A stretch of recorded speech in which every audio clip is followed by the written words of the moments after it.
हाँ, मैं राजपुरोहित हूँ। मैं अगर अपना प्रमाण पत्र देखूं तो उसमें राजपुरोहित लिखा गया है। मारवाड़ अंचल के बाहर इस जाति के बारे में बहुत ही कम लोग जानते हैं, तो मैं आपको इस जाति का ऐतिहासिक परिप्रेक्ष्य में जाकर जानकारी देना चाहता हूँ। जिस वर्ग में जन्मा हूँ तो बताता हूँ। हाँ, मैं राजपुरोहित हूँ। ब्राह्मण वर्ग में जन्म लिया, युद्ध जैसे क्षत्रिय उचित कर्म भी किए।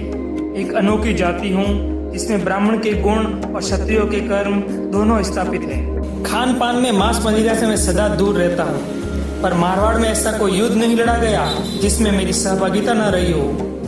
गांव गांव में मेरे प्यारे मारवाड़ के लिए लड़ा कटा मरा मैं, कभी गौ माता की रक्षा के लिए, कभी नारी के सम्मान के लिए। शायद ही ऐसा कोई गांव हो जिसमें मैंने मामा जी और सत्य के रूप में सत्य और न्याय की रक्षा के लिए अपने प्राण न त्यागे हो। मैं कभी राजा तो नहीं रहा, लेकिन राठौड़ सत्ता जोधपुर में स्थापित हुई उसमें मेरा योगदान रहा, जो आज भी स्वर्णिम अंकों में अंकित हैं। राठौड़ों के आदि पुरुष राव सिंह जी के साथ राजपुरोहित देवपाल जी बनकर आया, जिसका राठौड़ सत्ता स्थापन में योगदान रहा।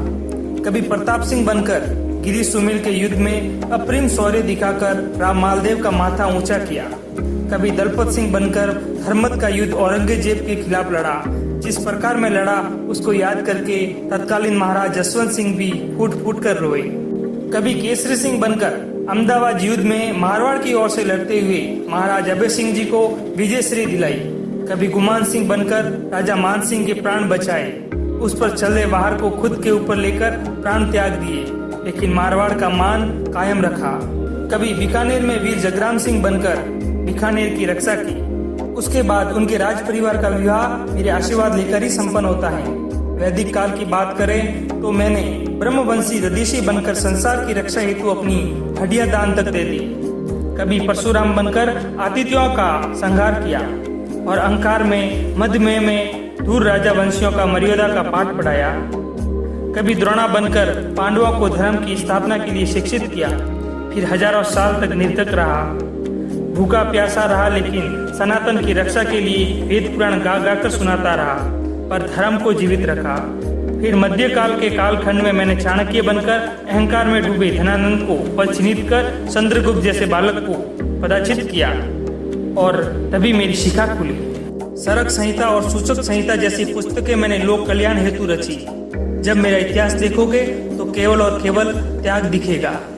पाली की रक्षा हेतु पालीवार बनकर लड़ा मरा मैं, पर स्वाभिमान पर आंच न आने दी। कभी अन्याय के विरुद्ध मैंने एक क्षण में कुल धारा के 84 गांव त्याग दिए थे। मैंने अपने मारवाड़ के प्रति कभी द्रोह नहीं किया, गद्दारी नहीं की। अभी भी आवश्यकता आन पड़ी तो मैं अपने प्राण देने के लिए तत्पर रहूंगा। मेरे खून में केवल त्याग है और त्याग है। हाँ, मैं राजपुरोहित हूँ। हाँ, मैं राजपुरोहित हूँ। मुझे गर्व है कि मैं राजपुरोहित